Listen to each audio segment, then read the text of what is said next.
Welcome to the International Conference of Secular Alcoholics Anonymous from Toronto, Canada, August 24th to August 26th, 2018. This talk was recorded at the Toronto Marriott Eaton Centre. For more information and more recordings, visit seculara.org. All right, I'm Beth and I'm an alcoholic. This is the workshop that's on reframing the steps for people who don't identify with Bill's egomaniac, playing God type of personality. It's not, I'm not making any big claims like you're either one or the other, or if you're one, you're not the other, or or this is the only way to do it, or if you're shame-based, you have this personality, because there's other ways that people react to being shame-based besides the way that I reacted.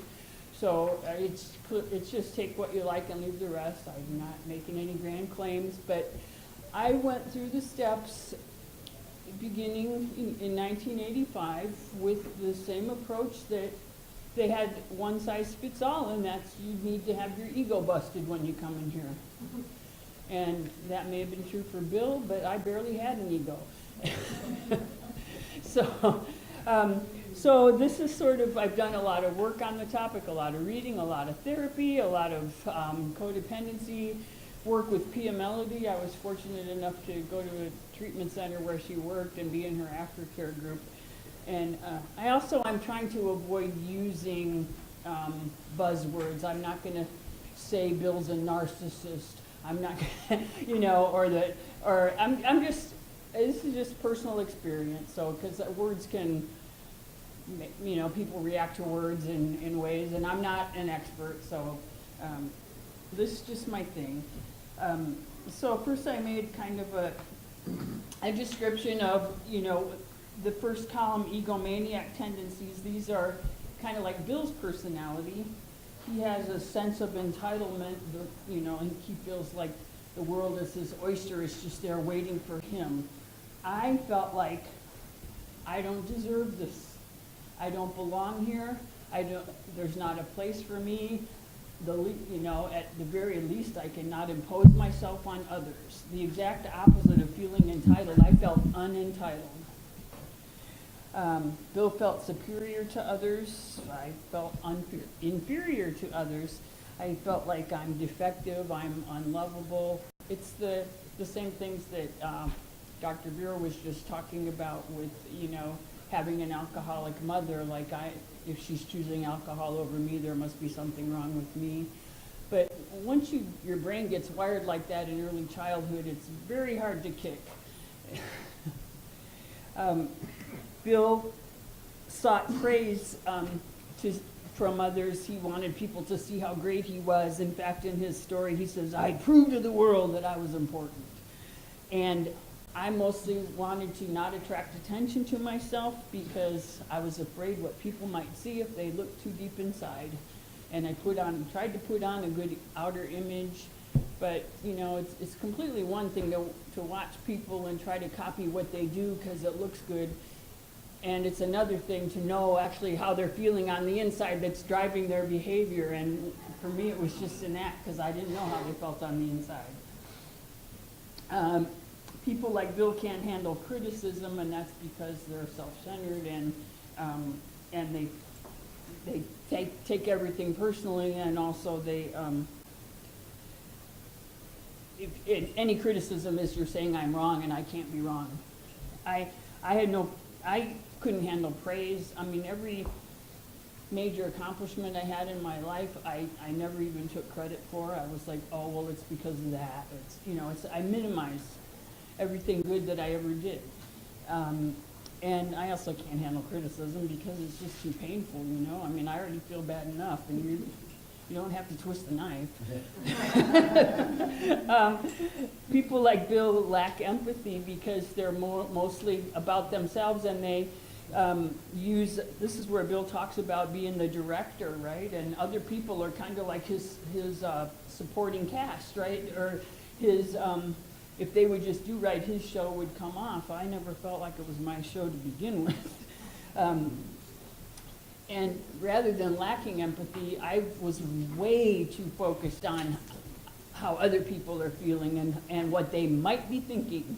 And I never tried to control other people's actions except for in one area, and that's their opinion of me. So my level of controlling personality was, it's called impression management. You know? And that's not the same as Bill's controlling personality. The reason I did that was, you know, a lot of people say they have a hole inside of them when they come to AA, and I did.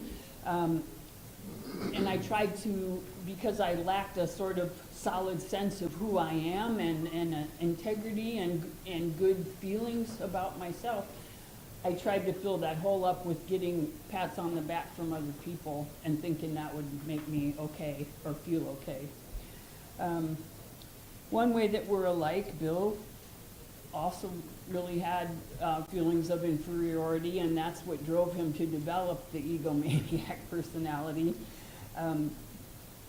I don't know if how conscious he was of feeling less than. I think most of the time he was only conscious of feeling better than.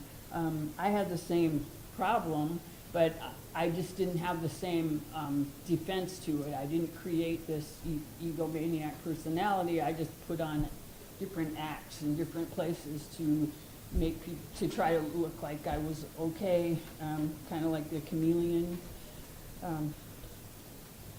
Bill's behavior was, you know, it's a defense mechanism to feeling less than. It's no, I'm not the worst, I'm the best.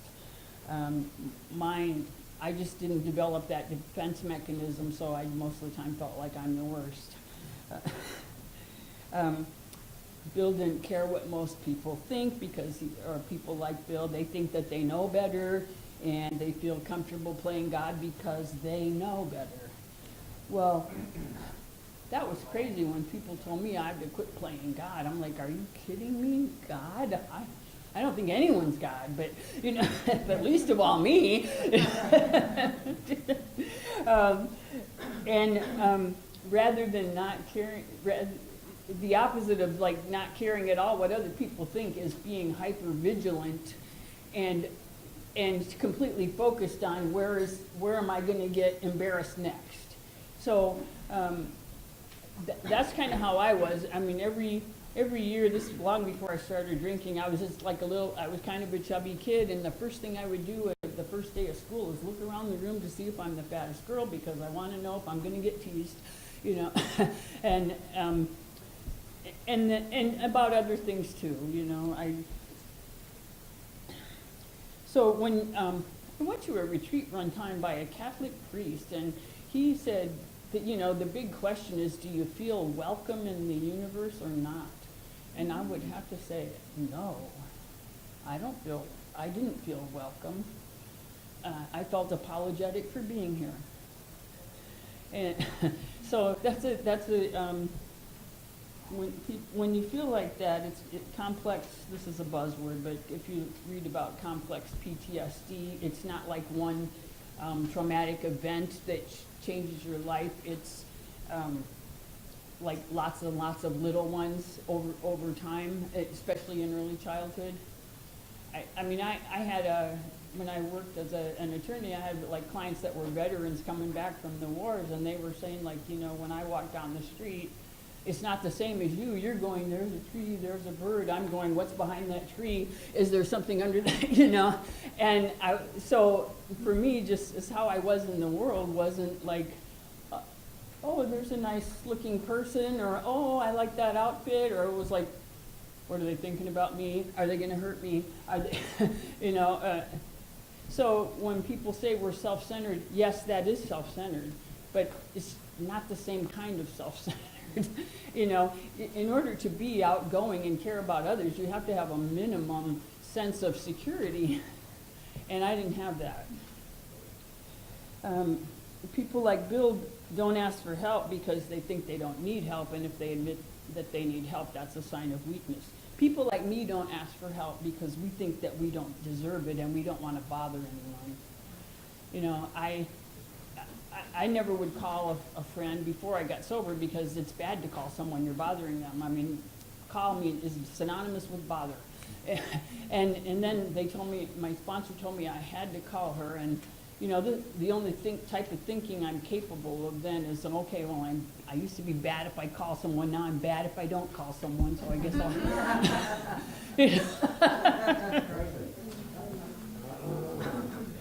I'll... People like Bill always have to be right. They can't see the world from other people's point of view, because a different point of view is an insinuation that they might be wrong, and they can't handle that. That is how Bill wrote the big book. He kind of projected his particular psychopathology, might be a word for it, but you know, he said all people try to play God. All alcoholics are trying to do this or that, and we aren't all like that, you know. He wrote the book that way because that was out of his own sickness. And I had a big resentment against him for a long time, but now I just kind of understand that he didn't know any better.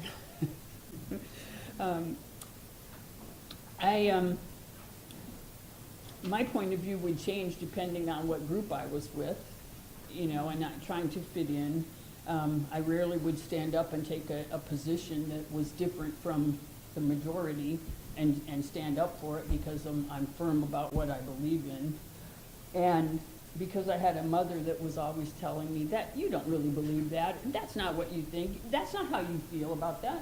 You know, I'm always second guessing myself. I'm like, well, do I really think this, or do I just think I think this? You know, am I really angry, or do I just think I'm angry? And because I had no core, kind of. I was just always, anyhow. So I'm going to be talking mostly about the second type of personality, and if you are like that, or if you're sponsoring someone who's like that, these are the things that I've learned that I have found to be helpful. Bill didn't want to admit he was an alcoholic because that was admitting defeat, and it was unbearable to him to feel defeated. I didn't want to admit I was an alcoholic because, all right, my husband was cheating on me. I knew I was a bad wife. I knew I was probably a bad mother. He said I was over-involved with the kids, which I was, because I didn't have a reason to exist until they came along to justify me. That's not the right reason to have kids, by the way.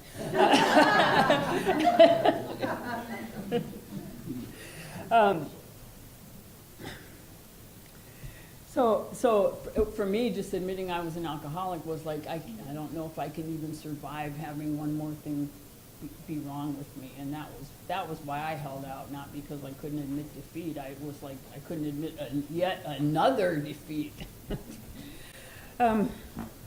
But the commonalities, we need to get sober and stay sober. We both need to move to the center in how we see ourselves, because we're both on extreme ends.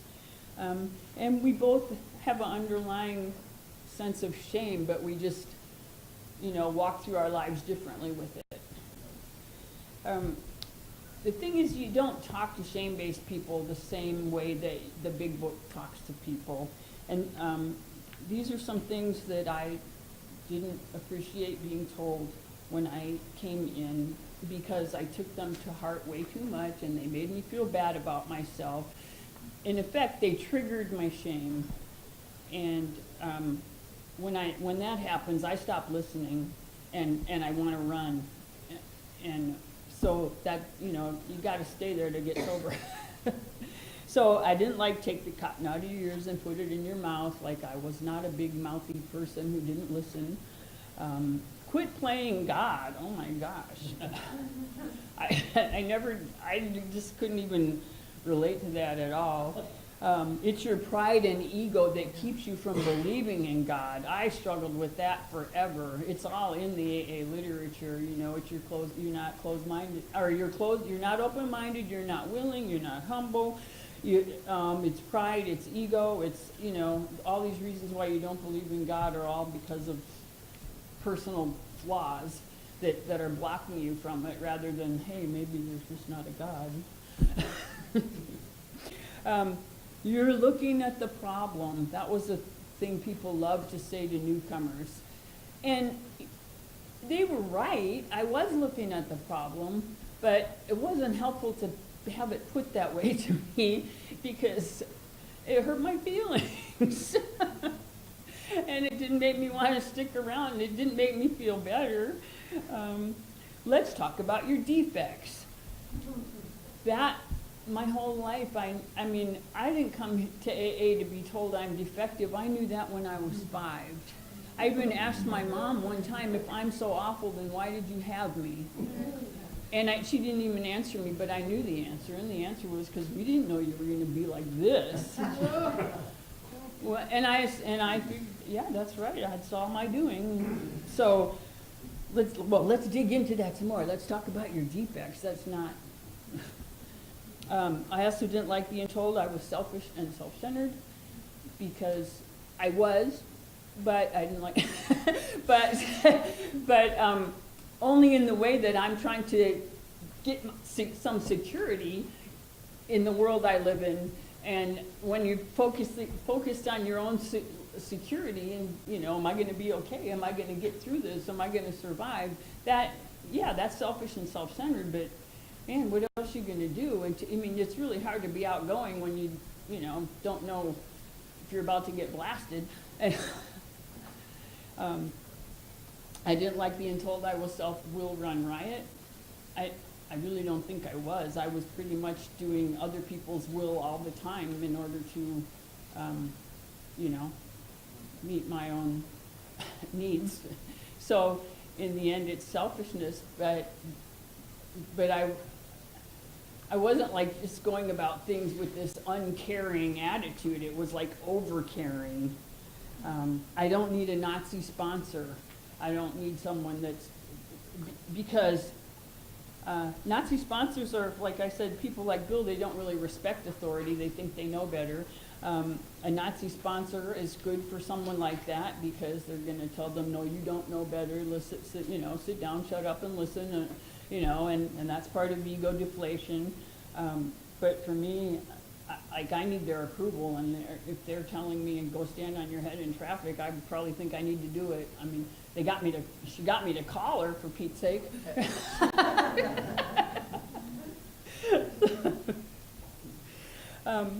Anyhow, so I believe in a gentler approach to recovery, and the first thing is to start with self-esteem building right away. I couldn't just start working the steps without a little bit of feeling okay about myself, and that's because the steps are about finding your defects and, confessing they don't use the word sins, but they might as well. It's all focused on what's wrong with me. And they say, we need, like for step 4, we need to be really hard on ourselves, but not so hard on others. Hard on myself. Hey, I got that one down. So some of the things that I did, I made affirmation tapes and listened to them. Some people think these are absolutely ridiculous, but it's really easy to sit down and make a list of all the negative things you tell yourself all the time, because that's right in our heads. Okay, so make that list. Then make the next column, change it to an affirmative statement that says the opposite. Like, you can't just put in the word not, you have to make an affirmative statement. I made a recording of myself reading the affirmative statements out loud, because I've never heard myself say nice things to myself in a nice voice. I've never done that. I've done it for many other people, but not myself. And I didn't believe half of the things that I said on the tape, but but just play it. It kind of breaks a taboo. Like, it's okay to talk to yourself like this. It's healthy to talk to yourself like this. When they told me to stop being hard on myself, I thought, well, then I'll just never accomplish another thing in my whole life. And that turned out not to be true. It turned out I've accomplished so much more when I've been able to reward myself positively instead of just beating myself up. Every time I tried to go back to school before I got sober, I was like, oh my God, it's come to this. You drop out of an Ivy League college and now you're in community college. And I just sit there and shame myself, the whole time. after I got a little self-esteem, it was like, well, we're at where we're at, let's move forward, you know. But I had to quit the beating up on myself. Another thing that helps to build self-esteem is to treat ourselves. It feels like a treat, but these are things that other people normally do for themselves. Take a bubble bath. Oh, that's so self-indulgent. You know, buy something. Oh, I shouldn't spend that on me. You know, enjoy nature. Well, how am I justifying my existence when I'm just sitting here? You know? A hobby. Oh, that's so frivolous. You know, I mean, these are normal things that are not bad, but I always felt like those are not for me. I have to be, you know, more serious about defending my right to be here at all. I don't, and you know, I just break some taboos. Just go. You have to change behavior to change neural pathways, right? You can't just read about it. So to overcome the early childhood programming, I had to change my behavior. You know, when I agree with that part of when they say you don't think your way into new acting, you act your way into new thinking. I'm a thinker, so of course first I have to think about, well, it makes sense, and if it makes sense, then I'll do the new acting even though it feels uncomfortable. So, you know, I did all these things that I would never allow myself to do, and there was no consequences. It was amazing. I gave myself permission to have feelings. I grew up in a family where we didn't do that, but I was told to stay sober. I need to do that, and I can't tell you how many times in early sobriety I would just go in the bathroom at work when nobody else was in there, or be in my car and just be going, I'm angry. I never said that before in my life. I'm angry about this. It feels empowering. You know, I thought it would make me feel like a bad person because, like, you know, civilized women don't get angry. That doesn't look good on us. Started giving myself credit for little accomplishments. And big accomplishments, you know. I mean, hey, you stayed sober today, pat on the back. You know, hey, you picked up the phone, pat on the back. Hey, things that I wouldn't do before. And here's the biggest one. I'm going to sit down and I hope to get through this faster because I really want to hear from you guys. I know you've all been through this probably. I know how to treat other people well. In fact, I'm quite good at it. You know, I can figure out what they need and try to be what they need because I've done that my whole life. So now when I'm in a situation, I think about what would I say to a friend in this situation. So sounds like you're going through a really tough time. Take it easy on yourself. You brought this on yourself. You deserve it. That's what I'd say to myself. It's not your fault. There's many factors beyond your control. You suck. Why? You can't handle anything. Why do you bother to get up in the morning? You look fine. No one pays attention to the little things we focus on about ourselves. Everyone is staring at you because of your glaring imperfections. You shouldn't go out in public. You came in second? That's fantastic. Congratulations. Loser. What a wasted effort. Another job will come along. Your friends and family will stand by you. You're unemployable. Don't let anyone know you're out of work. It's too embarrassing. Everyone's kids have problems. I'm sure you'll work this out. 5 years from now, no one will remember. You're a complete failure as a parent. Why don't you off yourself and maybe they'll get someone better? I mean, that sounds funny now, but that is one of the things I said to myself. Because it turns out I had been self-medicating depression. It's okay. This is another bad one I said to myself. To somebody else, I'd say, it's okay to cry. Maybe you just need a good cry. I'll listen. I'll be there for you. Stop crying. You look even uglier with your face all contorted like that.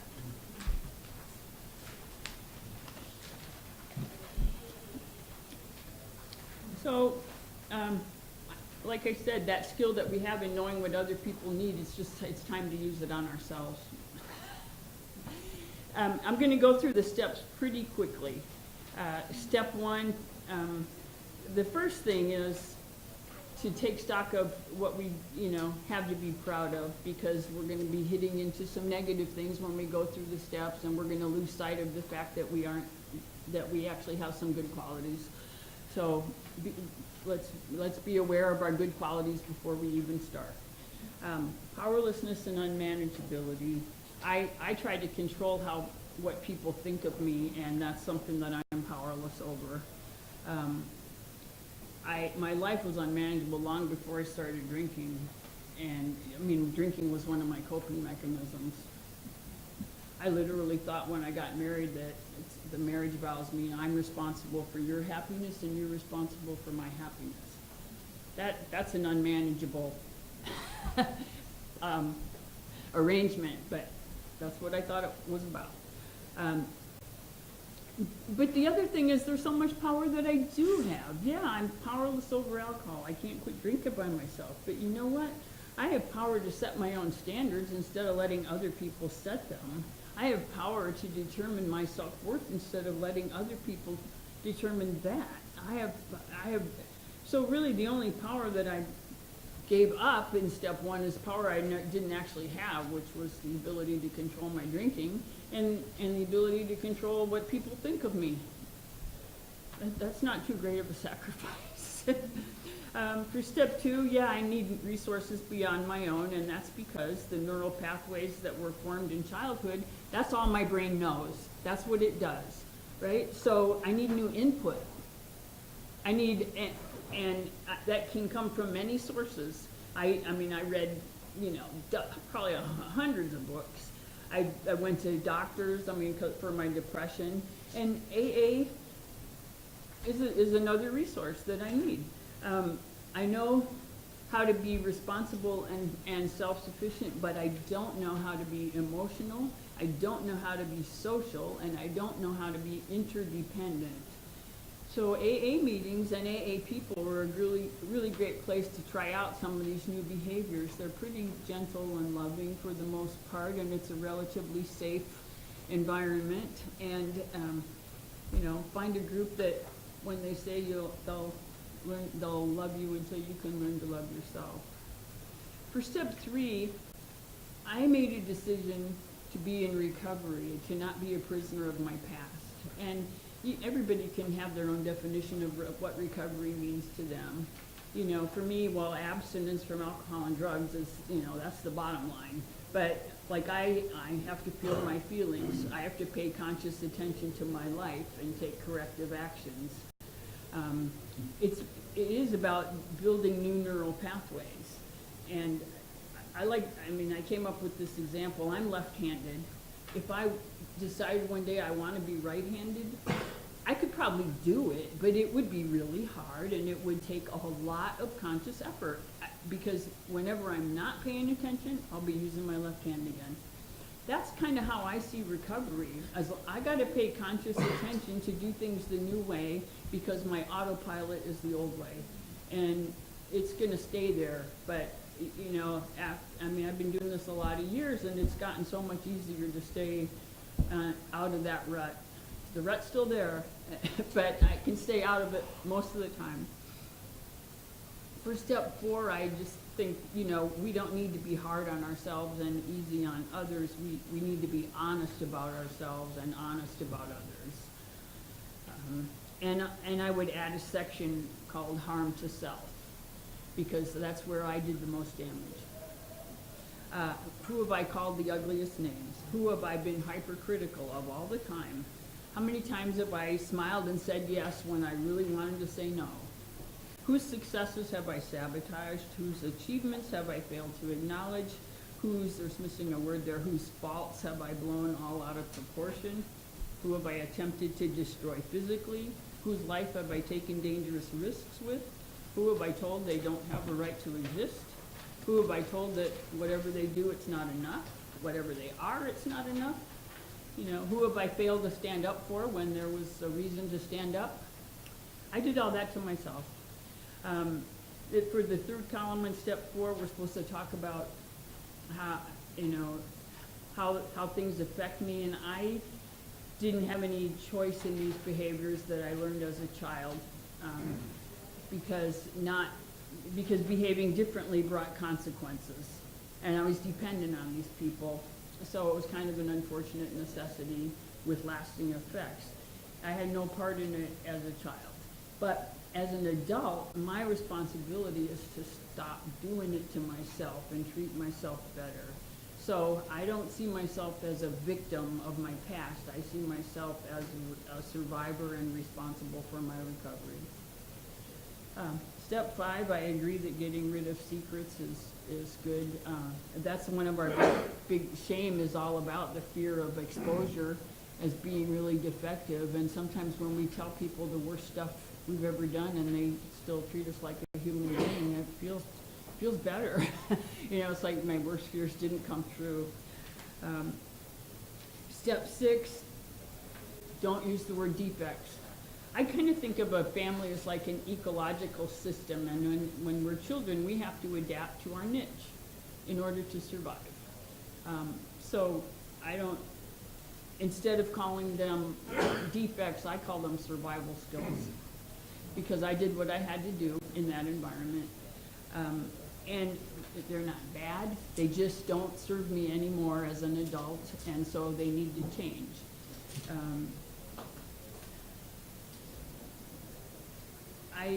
There are also undesirable behaviors that stem from being shame-based. One of them is I have really high standards for myself, and sometimes I'm judgmental of other people that don't live up to my standards. Like, why should they? But, you know, or putting other people down in order to feel better about myself. Questioning people's motives when they're nice or generous or pay me a compliment. You know, my husband bought me a gift one time, and it was earrings, and I thought, he must want to wear one. Another thing I do is I call it the I reject you first defense, which is to have contempt for people in groups that I believe would never accept me as I am. Like, I mean, back then it was like cheerleaders, you know. I can't be one of you, so fuck you, you know. Self-deprecating talk, because I hate being blindsided. So I figure if I already got the worst out there that anybody could possibly say or think of me, then that won't happen. But it's not really healthy. And also sometimes rage, because I feel threatened, you know, and that fight or flight, or, I mean, I feel threatened by sometimes really normal circumstances, that, like making a mistake in front of a crowd, you know. Right now, probably. For step 7, instead of asking to have my shortcomings removed, I prefer to be more holistic and to say thank you to these defense mechanisms for getting me through what I needed. I appreciate that you were there for me.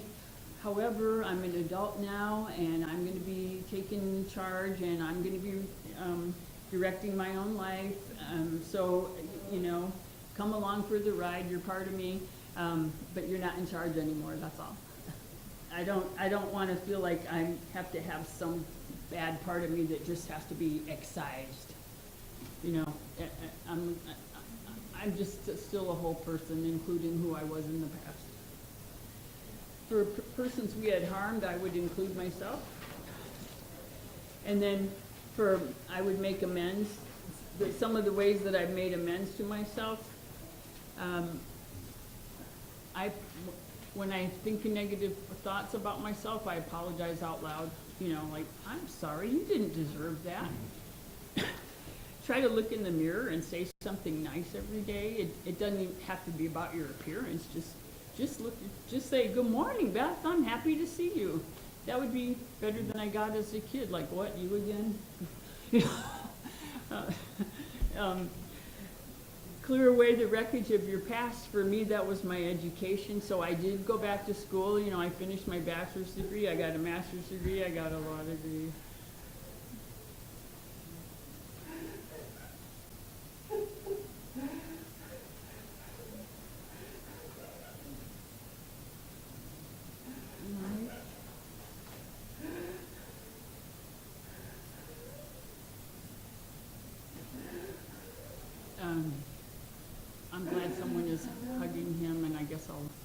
just go on and.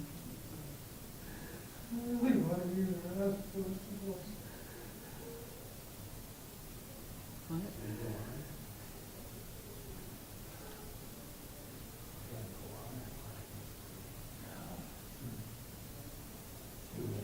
Go on. Well, take better care of ourselves physically, emotionally, socially. That means stay connected. I love to isolate. That's one of my, isolating is comfortable, so I have to stay connected.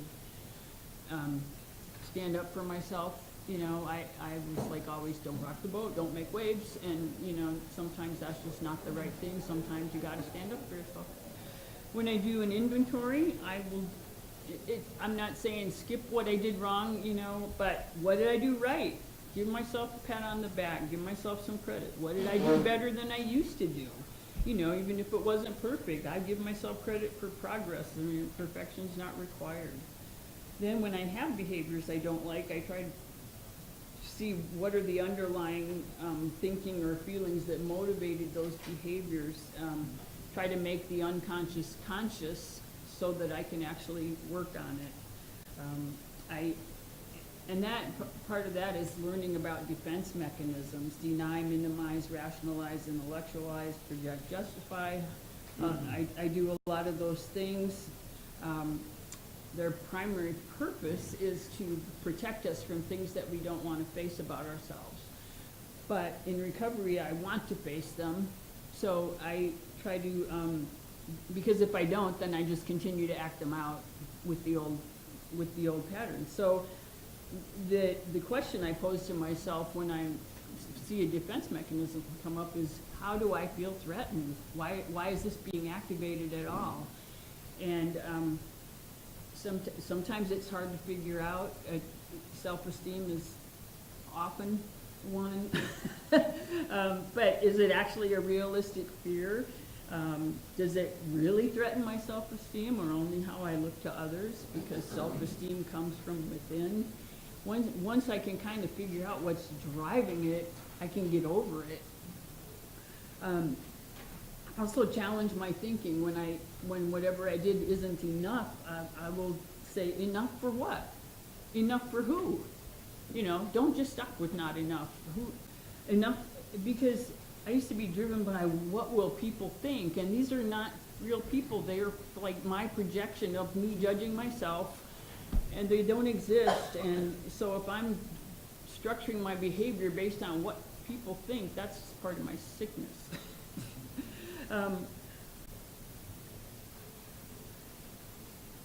Let's see. Almost done.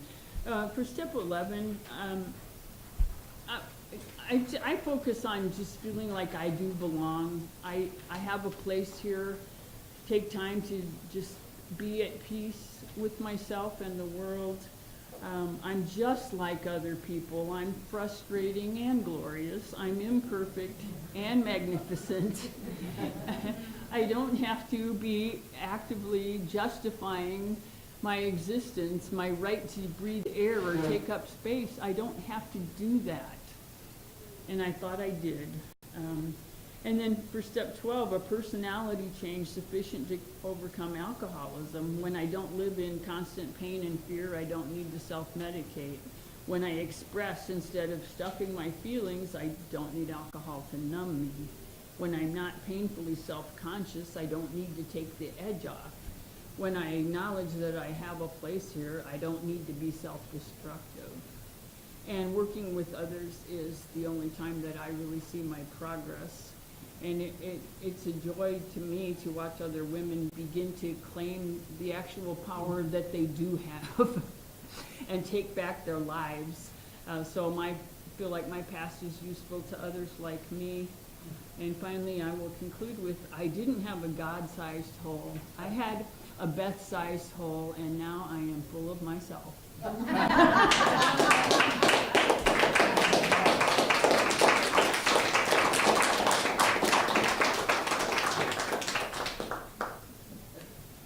I would love to hear from you all. Please stand at the microphone because it's being recorded.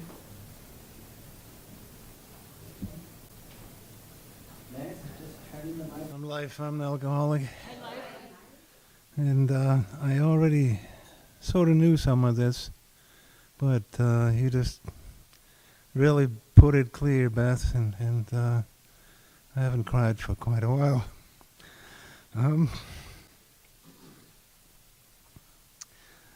I've gone around telling people for a while, AA helps 5 or 10%, and of the people that AA doesn't help, there's 15, 20% of non-believers in this country?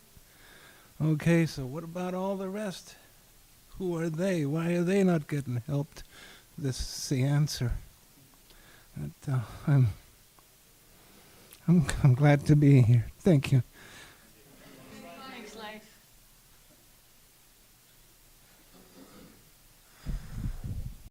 That was great. That was great.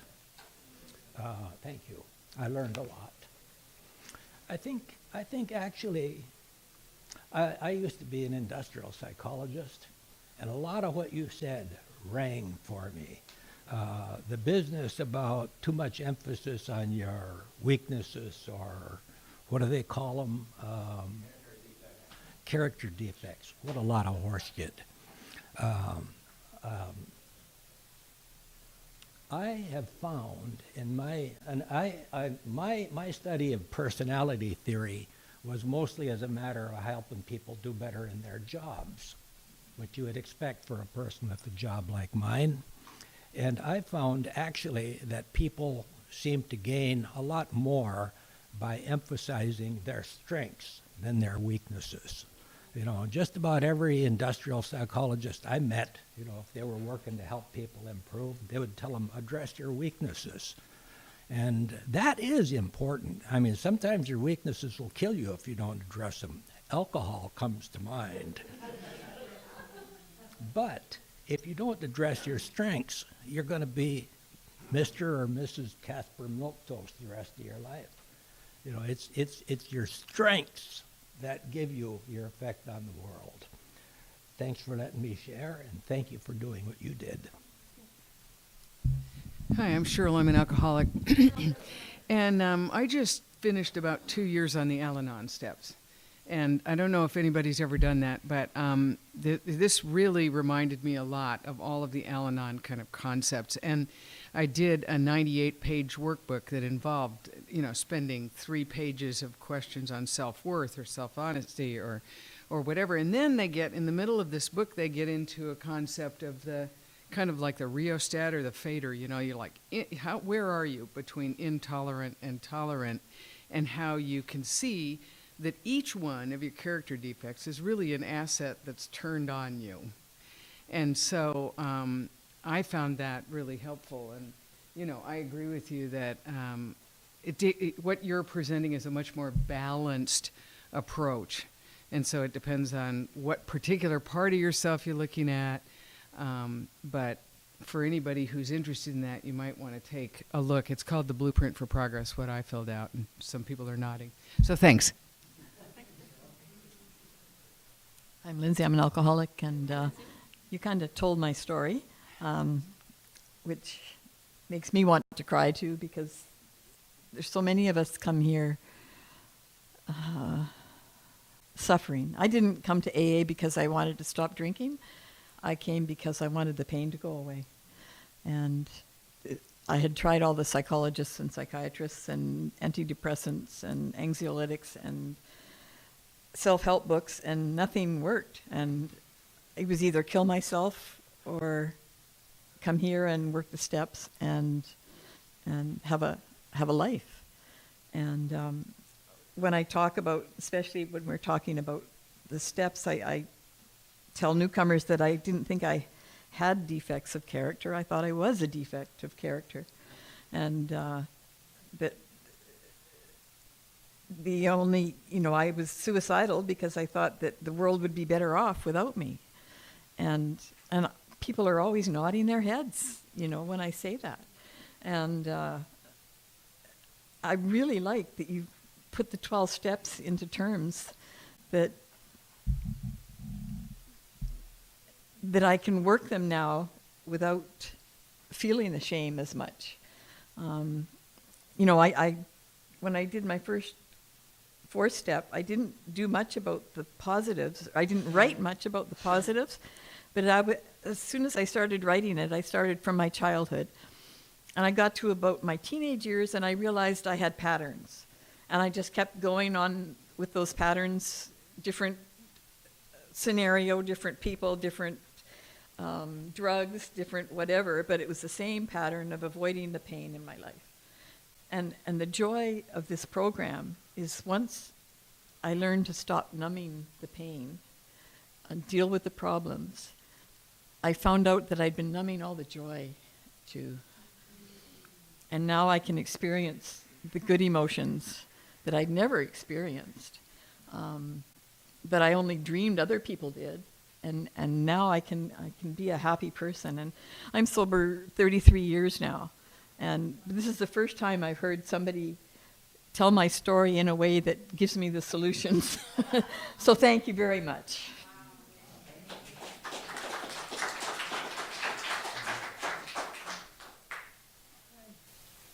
I'm Glenna, and I'm an alcoholic. Hi, Glenna. I found your talk extremely moving, and I found it extremely true for me. Everything you said, I should use my questioning skills because you obviously have, and you've all obviously got yourself together to give a handout and everything else.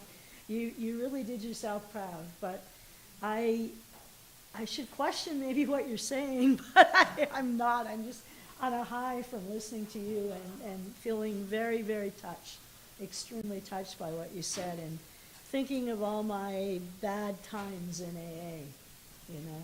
That's the only thing that's bad about what you said. It reminds me of the bad times in AA, which I had many of, but hopefully no longer. I'm going to give a talk at 4 o'clock, which is it's going to be something like yours, but it's actually according to Carl Jung's psychology.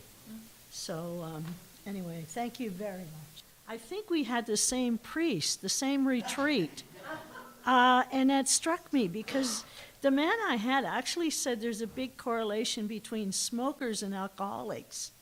And I thought, yeah, that's for sure. I'd quit drinking, but I was still smoking.